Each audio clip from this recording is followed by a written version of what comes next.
16 जून 2013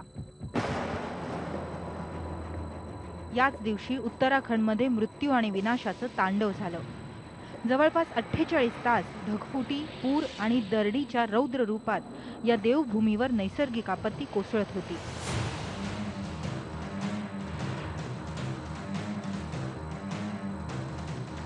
या तडाख्यातून भक्तांचीच नाही तर देवाच्या मूर्तींचीही सुटका होऊ शकली नाही।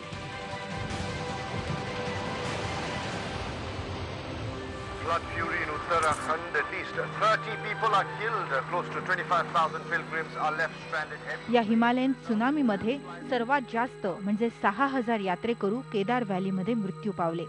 1 लाख लोकांचा बाहेरच्या जगाशी संपर्क तुटला। रस्ते आणि गावं वाहून गेली।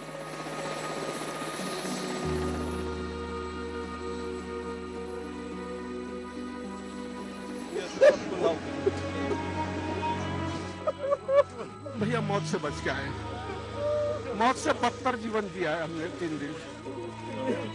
जे वाचले त्यांच्या कहाण्या अंगावर काटा आणणाऱ्या आहेत। कोणी आपल्या नातलगांना गमावलं तर कोणी कर्तव्य बजावताना बलिदान केलं। उत्तराखंड ही भारतातली सर्वात मोठी नैसर्गिक आपत्ती होती। हे विधाता दुनिया क्या कर दिखाए ओ मेरो प्यार गो परो। त्या दिवसाची भयानक दृश्य अजूनही 13 वर्षांच्या पारसच्या डोळ्यासमोरून जात नाहीत। हा दुर्दैवी अनुभव तो गाण्यातून मांडतो। उत्तराखंडमधील या विनाशाच्या घटनेआधी त्याचं गाव निसर्गरम्य होतं। आता याच गावात पडझडीचे ढिगारे आणि दगडांचं साम्राज्य आहे। हमने घर को टूटते हुए देखा, बहते हुए देखा मैडम, अपने पशुओं को अपने आंखों के सामने मैडम मरते हुए देखा। और गांव में जो है अफरा तफरी मच रही थी। बुजुर्ग लोगों को हम कंधे में बिठाकर जो है अस्पताल में पहुंचा रहे थे। मंदाकिनी नदीचा उद्रेक त्याला आजही आठवतो। अभी भी डर लगता है मैडम कहीं और पानी ना हो जाए जो हमारे जो घर रहने। गेल्या वर्षीपर्यंत त्याला पाऊस खूप आवडायचा। आज त्याला पावसाची प्रचंड भीती वाटते। बारिश होने के कारण हम आधे रास्ते से जो है घर लौट जाते हैं ताकि कहीं बारिश बीच में जो है मलमाना गिर जाए और हमारे ऊपर ना पड़ जाए, ताकि हमें यही डर लगता है और हम कहीं मर ना जाए।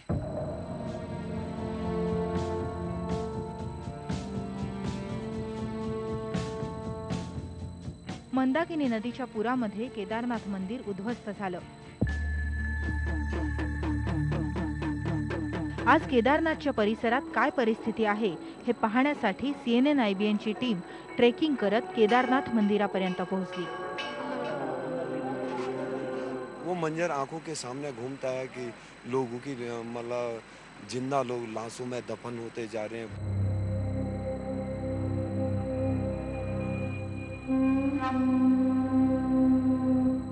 और 1-2 मिनट की तबाही ने क्या कर दिखाया, ये तो यहाँ रहने वाले सभी यात्रियों ने देखा कि जब पानी उतर गया, जो हमने सामने देखा तो ऐसा लग रहा था कि ये चट्टाने हैं ना, ये चट्टाने, इससे भी बड़ी बड़ी चट्टाने कोई योद्धा फेंक रहा है। ठीक सामने यहाँ से 100 मीटर की दूरी पे चंद्रागिरी जी स्वामी जी का लंगर चलता था। ठीक उसके बाद भारत सेवाश्रम आश्रम था। उसके बाद शंकराचार्य जी की समाधि थी।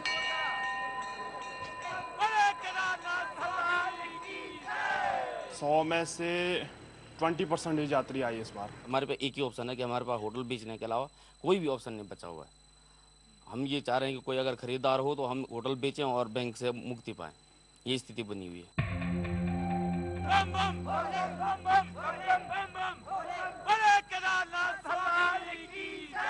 भीती आणि अडचणींचा सामना करून यावर्षी काही यात्रेकरू केदारनाथला पोहोचले।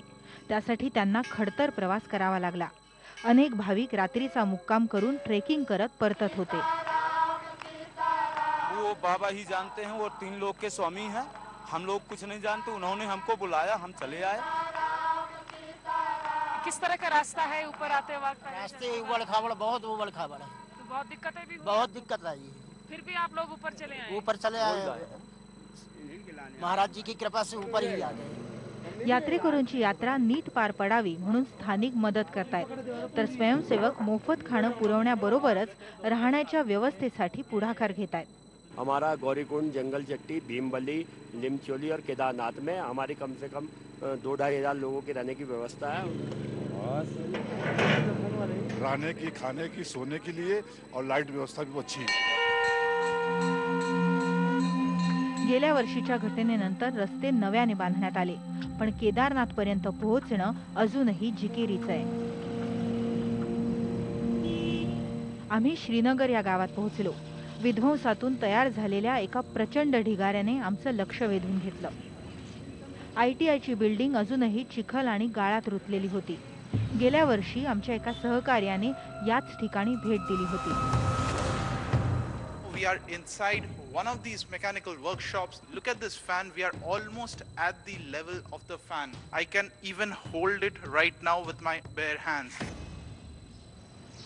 आज हे कॉलेज दुसरीकडे बांधण्यात आलंय, पण श्रीनगर मधल्या रहिवाशांना असा पर्याय निवडणं शक्य नाही. 64 वर्षांच्या हृदयराम यांनी एक पै जमवून हे घर बांधलं, पण एका पुराने ते उद्ध्वस्त झालं.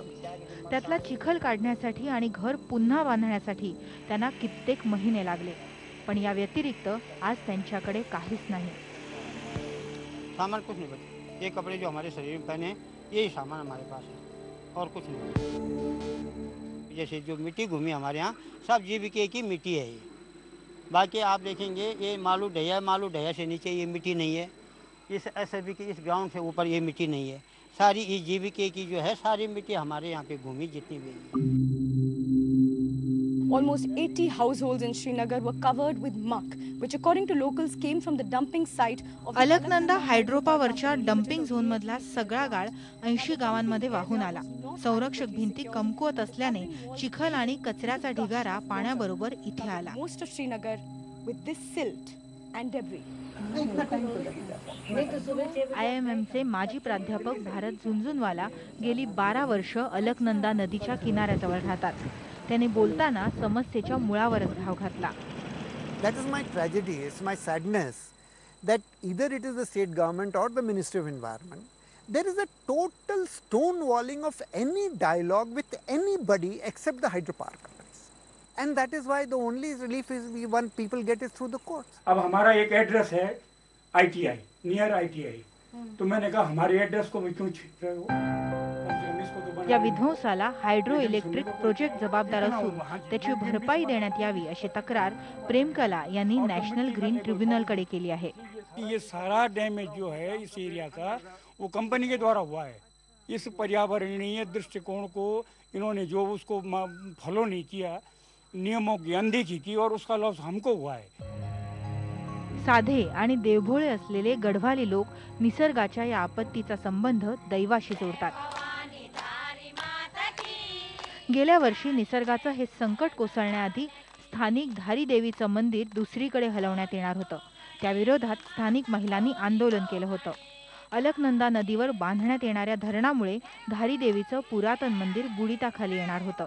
नदीची धारा धारी देवीस नियंत्रित करते अशी स्थानिकांची श्रद्धा आहे, पण मंदिराचे पुरोहित सांगतात त्यांना कोणताही पर्याय देण्यात आलेला नव्हता.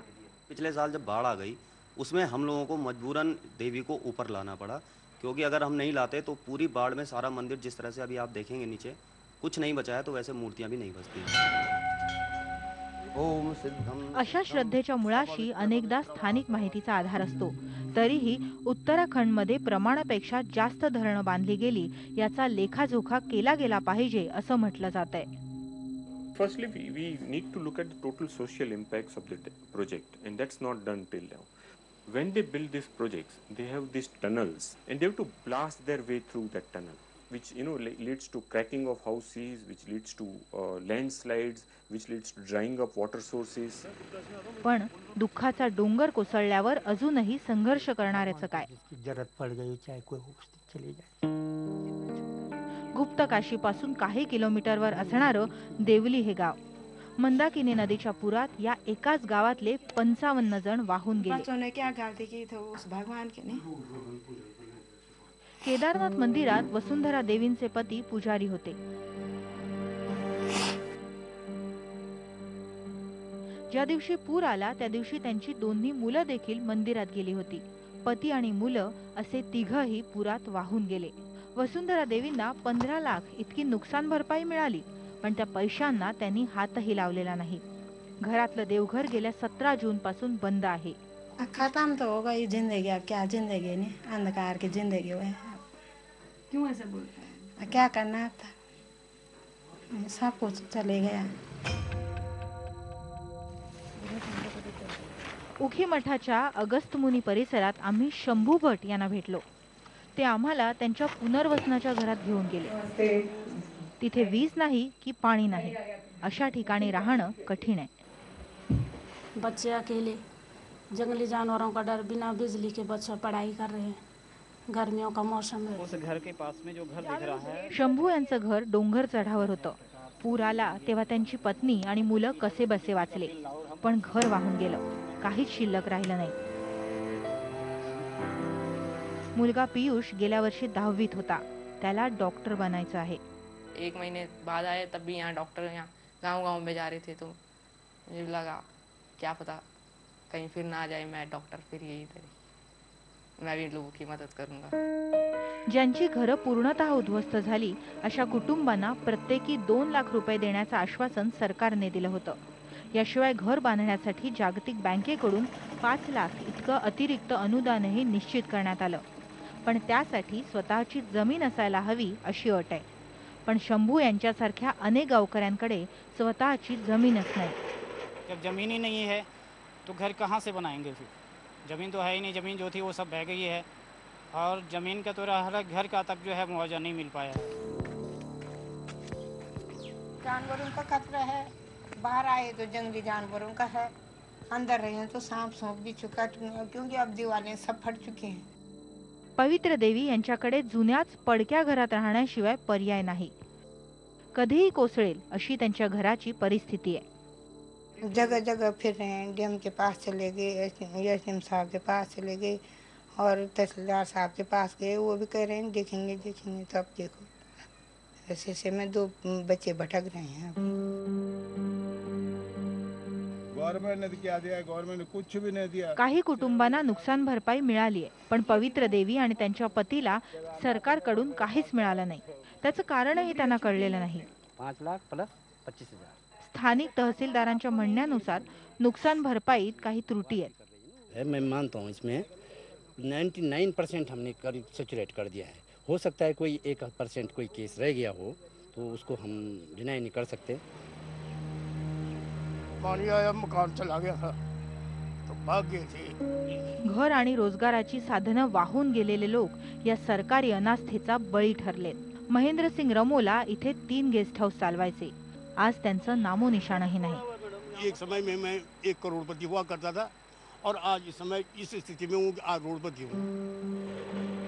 मेरे 3 मकान थे जिनमें 28 कमरे थे, 10 किचन थे, 12 लेटरिन, 12 बाथरूम थे.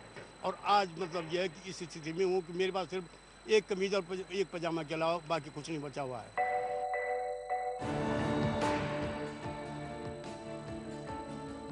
इस दीवार से तो 1-2 साल में चले जाएगी, पानी आएगा. ये दिवाली गलत ढंग से बन रही है. लगभग 400-500 मीटर में वहाँ से लेकर और आप उधर तक देख लीजिए, इसकी सुरक्षा बिल्कुल जिसको कहें कि राम भरोसे छोड़ दी गई है.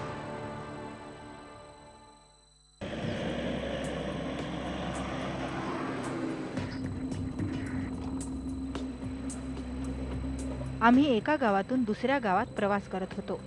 आज 1 वर्षानंतरही विनाशाच्या पाऊलखुणा आपल्याला दिसतात. आता येणाऱ्या पावसाळ्याला तोंड द्यायला राज्य सरकार तयार नाही ही वस्तुस्थिती आहे. ऑक्टोबर 2013 मध्ये राज्य पाटबंधारे विभागाला 566 कोटी रुपये मंजूर झाले. त्यापैकी फक्त 6 कोटी मार्च 2014 मध्ये मिळाले. नुकतंच पाटबंधारे विभागाने काम सुरू केलंय. रहिवाशांच्या म्हणण्यानुसार काम सुरू व्हायला खूप उशीर झालाय. श्रीनगर बचाव संघर्ष समितीने आंदोलन केल्यानंतर 7 महिन्यांनी सरकारने 5 किलोमीटरची संरक्षित भिंत घालायला परवानगी दिली. पण काम सुरू व्हायला बराच वेळ गेला. या बांधकामाचा दर्जा निकृष्ट आहे आणि पुन्हा प्रलय आला तर त्यात ही भिंत तगणार नाही असा आरोप रहिवासी करतायत. आप लोगों की लाइफ और सेफ्टी को मानी कंप्रोमाइज करते हैं, ये बहुत बड़ा रिस्की मामला है. इस दीवार से तो 1-2 साल में चले जाएगी, पानी आएगा. ये दिवाली गलत ढंग से बन रही है. 20,000 लोकांची वस्ती असणारं भागीरथी नदीच्या तीरावरचं उत्तर काशी येणाऱ्या पावसाला तोंड कसं द्यायचं याचाच विचार इथले लोक करतायत. आपण आता उत्तर काशीच्या केदार घाटावर उभे आहोत. पूर नियंत्रित काम कसं अपुरं राहिलंय हे इथून स्पष्ट दिसू शकतं. हे शहर वाचवण्यासाठी ढिगाऱ्यांचा वापर करून नदीचं पात्र वळवण्याची कल्पना होती, पण तुम्ही इथून पाहू शकता की प्रवाहाचा मार्ग अनेक ठिकाणी तुटलेला दिसतोय. नदी थेट उत्तर काशीपर्यंत जाऊन पोहोचते. तिथले लोक सुरक्षित नाहीत हे स्पष्ट दिसतंय. There is absolutely no protection. सीमा मार्गाची अवस्था तर अत्यंत बिकट आहे. नॅशनल हायवे 108 हा मार्ग गंगोत्री आणि चीनच्या सीमेपर्यंत जातो. आर्मीसाठी हा महत्त्वाचा रस्ता आहे, पण त्याची डागडुजी अजूनही झालेली नाही. ना इस लैंडस्लाइड का कोई ट्रीटमेंट किया गया है, ना इस लैंडस्लाइड अगर ये होती है तो टेम्पररी ये जगह खुली रहे आने जाने के लिए, उसके लिए जो चैनलाइजेशन का काम होना था नदी को जहाँ, ना वो किया गया है. और ना ही इस रोड की और इस लैंडस्लाइड इसकी प्रोटेक्शन के लिए कोई टो वॉल यहाँ पर प्रोटेक्शन वॉल बनी है. तो इस तरीके से ये पूरा का पूरा जो ये एरिया दिख रहा है लगभग 400-500 मीटर में, वहाँ से लेकर और आप उधर तक देख लीजिए, इसकी सुरक्षा बिल्कुल जिसको कहें कि राम भरोसे छोड़ दी गई है. अगर ये कुछ होता है तो ऊपर की पूरी घाटी गंगोत्री तक एकदम डिस्कनेक्ट हो जाएगी. लाल फितीच्या कारभारात महत्त्वाचे महिने निघून गेले. राज्य रस्ते आणि वाहतूक विभागाने रस्ते बांधणीचं काम बॉर्डर रोड ऑर्गनायझेशन कडून सार्वजनिक बांधकाम विभागाकडे द्यायला उशीर केला. Planning of the work was badly affected. If I have to hand over road to the other agency after 2 months, of course I cannot carry out any long-term planning. Again, there is a confusion whether this road will remain with border road or the PWD. आपण नैसर्गिक आपत्ती रोखू शकत नाही, पण त्यातून मार्ग कसा काढायचा याचा विचार करू शकतो, आणि हेच देवली भणीच्या महिला करतायत. मंदाकिनी महिला समितीमध्ये जवळपास 300 महिला काम करतात. त्यातील अनेकींचे नवरे उत्तराखंड प्रलयात दगावले. 23 वर्षांची किरणही इथेच काम करते. पारंपरिक चित्रकला आणि हातमागाचे कपडे या महिला तयार करतात. महिन्याला 1800 रुपये कमावतात, पण त्याही पेक्षा महत्त्वाचं त्या हे काम आनंदाने करतात. क्यों अच्छा लगता है काम करना. बैठे बैठे कैसे हो रहा था, कौन देगा, बैठे बैठे कैसे करके काम करना चाहते हैं हम अपने स्वाभिमान के लिए. खुशी है यहाँ से, बहुत खुशी है बेटा, बहुत खुशी. मर्दों के साथ कंधे से कंधा मिला के काम करे. अपने काम कमाई में करने में जो सुख है वो किसी में नहीं है. डॉक्टर भागवारी यांनी आपली नोकरी सोडली आणि या महिलांसाठी रोजगार उभा केला. We will create the company and will place the order in market, है ना. और जो बहुत बड़े अच्छे शोरूम हैं, सो मैं चाहता हूँ कि इस रूप में न बिके ये कि ये आपदा प्रभावित एरिया से बना हुआ है. नो, ये बनाया, ये पूछे किसने बनाया. These women are spinning a success story. या महिला एक नवी यशोगाथा विणतायत. आपली आयुष्य नव्याने गुंततायत. एका प्रलयंकारी विनाशानंतर चांगल्या भविष्याकडे झेपावणारा आशेचा किरण त्यांना या निमित्ताने मिळालाय. परिस्थिती सुरळीत होणं हे उत्तराखंडचं स्वप्न आहे. जून 2013च्या प्रलयाचा फटका बसलेले लोक आजही संतप्त आहेत. हा संताप सरकारी अनास्थेवरचाही आहे. नुकसान भरपाईसाठी यंत्रणा अकार्यक्षम ठरल्याची उदाहरणं समोर येत आहेत. सरकारने देशातल्या सर्वात मोठ्या नैसर्गिक आपत्तीनंतर परिस्थिती हाताळण्यात अपयश दाखवलंय ही देखील वस्तुस्थिती आहे.